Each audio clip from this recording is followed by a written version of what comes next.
Mesdames et messieurs, bonsoir, bienvenue pour cette nouvelle édition de Direct. On va passer en revue les dernières nouvelles locales, mais on va consacrer une partie quand même de cette édition sur la situation à Gaza. Qu'est-ce qui se passe sur le terrain, mais surtout sur les aides humanitaires qui traversent de l'Égypte vers ou bien via le point de passage de Rafah pour arriver aux habitants de la bande de Gaza. Et on commence du Caire où le président Abdel Fattah el-Sisi a assisté aujourd'hui à la 3e édition de la foire africaine, ou plutôt commerciale intra-africaine, IATF 2023, au centre des conférences d'El Manara au Nouveau-Caire. Cette édition a pour but de renforcer les opportunités des commerces et d'investissements, augmenter les investissements, augmenter les échanges commerciaux intra-africains et mettre en valeur les grandes opportunités et potentiels d'investissement disponibles sur le continent africain.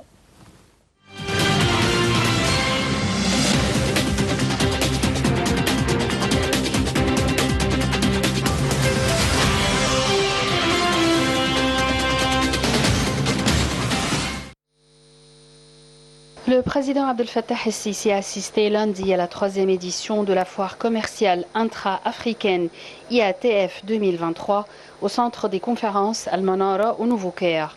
Cette édition a pour but de renforcer les opportunités de commerce et d'investissement, augmenter les échanges commerciaux intra-africains et mettre en valeur les grandes opportunités et potentiels d'investissement disponibles sur le continent africain, surtout que le ministère du Commerce tient à fournir tous les aspects de soutien aux organisateurs, aux pays et aux entreprises participants pour que l'exposition soit organisée de manière reflétant la place régionale et mondiale de l'Égypte, selon un communiqué du ministère du Commerce.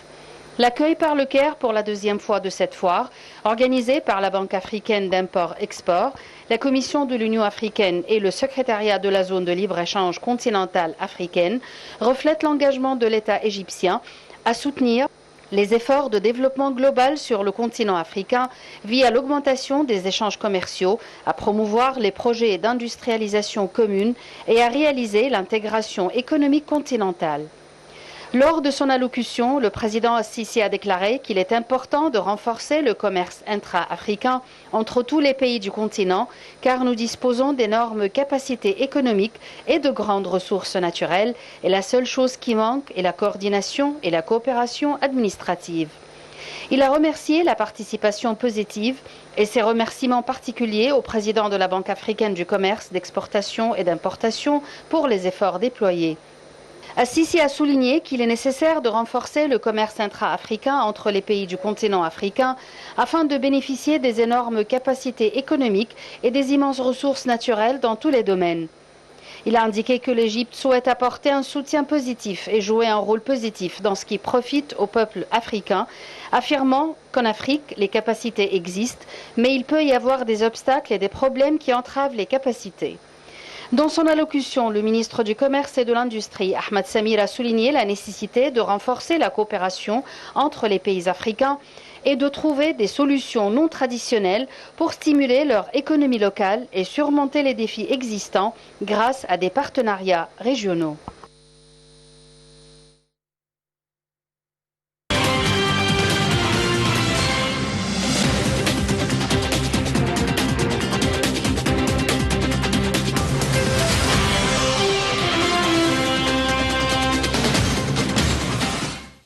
Et pour aborder ce sujet très important concernant le commerce intra-africain et la tenue de cette foire pour la 2e fois en Égypte, nous avons le plaisir d'accueillir au bout du fil M.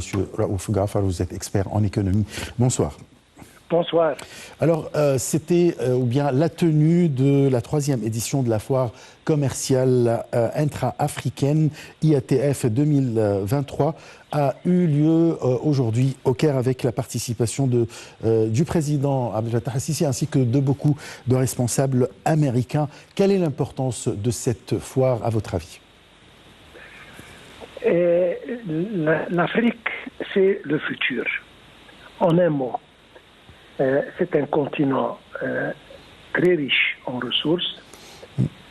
Si on parle de ressources, on parle de ressources naturelles, on parle de ressources humaines, on parle de ressources minérales, c'est-à-dire plein de ressources, qui n'est pas exploitée ou bien qui a été exploitée mal.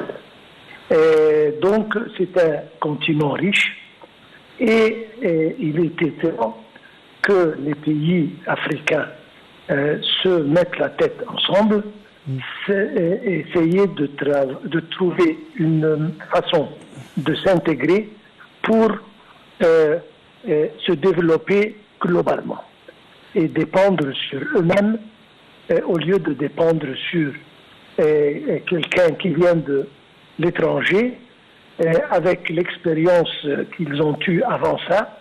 Les occupants ont terriblement exploité les ressources qui existaient à l'époque et ils ont maltraité même les peuples du continent. Donc cette foire, en premier lieu, veut dire que l'Afrique, entre elles, elle peut se développer sans dépendre sur quelqu'un de l'extérieur. Un premier lieu. Second lieu, ce qui prouve que ce forum ou cette foire réussit, c'est que cette année, c'est la troisième fois.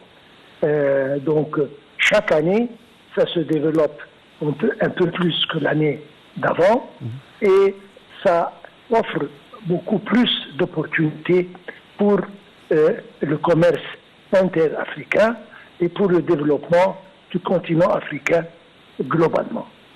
Oui. Comment la coopération intra-africaine entre tous les pays de l'Afrique pourrait renforcer les opportunités de commerce et d'investissement? Bon, l'Afrique a tout ce qu'il faut. C'est-à-dire, je parlais justement il y a quelques instants des ressources qui existent en Afrique. Je dois ajouter qu'il y a des pays africains qui ont maintenant le savoir-faire, ils ont l'expérience, ils ont l'expertise qui leur permettent de ajouter une valeur et à exploiter ces ressources qui existent dans les autres pays. Alors ça, c'est numéro un, une intégration parfaite entre les ressources et entre les méthodes d'exploiter ces ressources. Une fois que ces deux existent, il n'est pas un grand problème de trouver du financement qui peut venir de la Banque africaine, justement, qui haute, pas qui haute, mais au moins qui est derrière cette fois, export-import africain, d'un côté, et même des institutions de financement internationales, quand il y a une opportunité promettante, ils ne tardent pas à présenter tout le financement possible. Donc, je répète, nous avons tout ce qu'il faut sur le plan ressources et moyens et financement pour vraiment donner une poussée au développement africain et changer l'Afrique en un continent productif, en un continent qui peut servir à participer dans le commerce international très, très, très positif. Ouais. Alors, ma question, c'est concernant l'augmentation, c'est-à-dire comment promouvoir les échanges commerciaux entre les pays africains, surtout qu'il y a beaucoup d'obstacles qui entravent ces échanges. On a commencé déjà. Nous avons pour but d'établir une Afrique unie, une Union africaine, qui beaucoup d'années, mais on a commencé. On a créé des lignes maritimes qui lient plusieurs parties de l'Afrique les unes et les autres. Nous avons commencé à signer des accords d'échange de francs, de passage francs entre pays, passagers, marchandises et autres. Nous avons, par exemple, en Égypte, établi des zones économiques par lesquelles il y aura des industries, il y aura des établissements qui vont servir sur le plan produit le continent africain d'un côté et qui sert comme la porte d'exportation des produits africains vers le monde. Donc, par ce genre d'accord, par ce genre de, disons, élimination d'obstacles de passage de douane, etc., entre les pays africains, c'est comment on a démarré et c'est comment on va continuer. Là, l'Afrique quand même manque de routes, de ports, d'aéroports pour faciliter le commerce intra-africain. Alors, est-ce qu'on est sur le bon chemin pour établir des routes pareilles? Absolument. L'Égypte a commencé déjà. Il y a un ou deux autres pays africains qui ont les moyens et la capacité de exécuter ce genre de méga-projets. D'ailleurs, nous avons exécuté quelques projets d'infrastructure dans plusieurs pays africains. Et ça commence, nous parlons d'une autoroute qui va lier la mer Méditerranée avec l'océan Indien et Atlantique à l'Afrique du Sud. Donc ça sera une artère essentielle pour le trafic du commerce africain.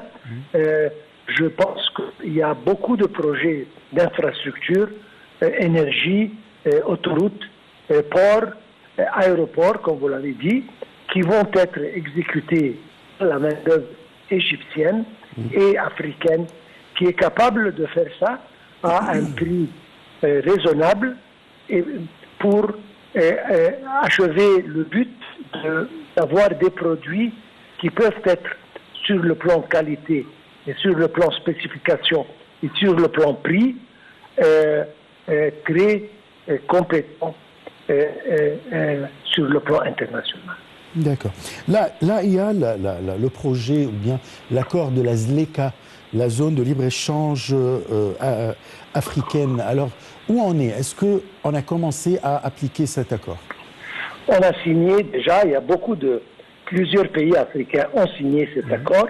Et on a commencé, comme je viens de dire, ce genre d'accord, ce genre d'intégration, ce genre de projet, disons. Si on parle d'une Union africaine comme un projet, ça prend tellement de temps.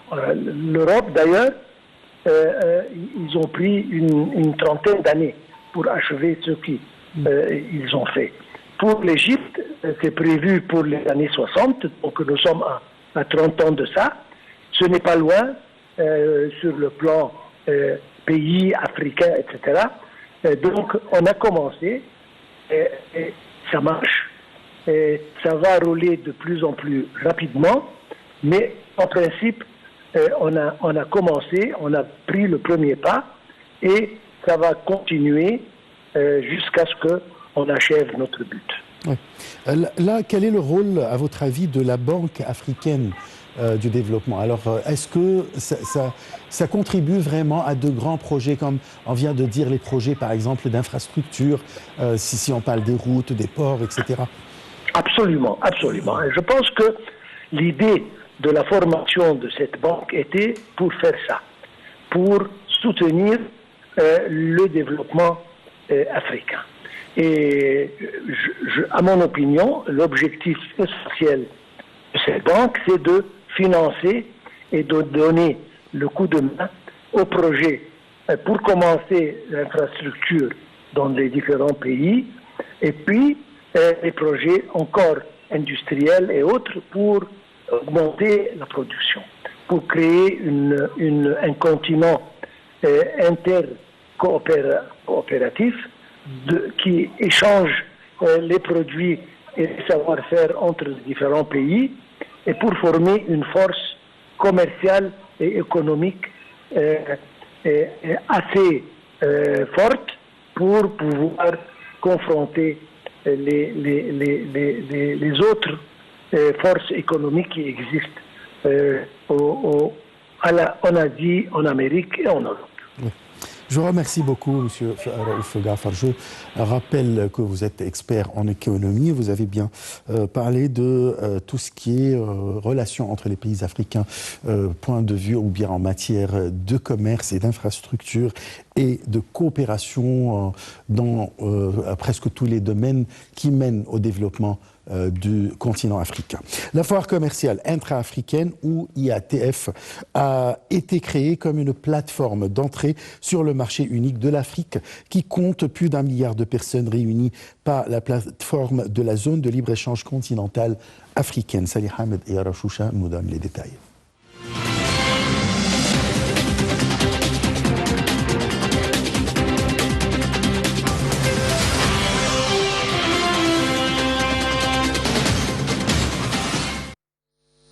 La Banque africaine d'import-export, Afreximbank, en collaboration avec la Commission de l'Union africaine CUA, le secrétariat de la zone de libre-échange continentale africaine ZLECA et le ministère du Commerce et de l'Industrie d'Égypte, a organisé une tournée de présentation de haut niveau en prévision de la foire commerciale intra-africaine qui se tient du 9 au 15 novembre au Caire.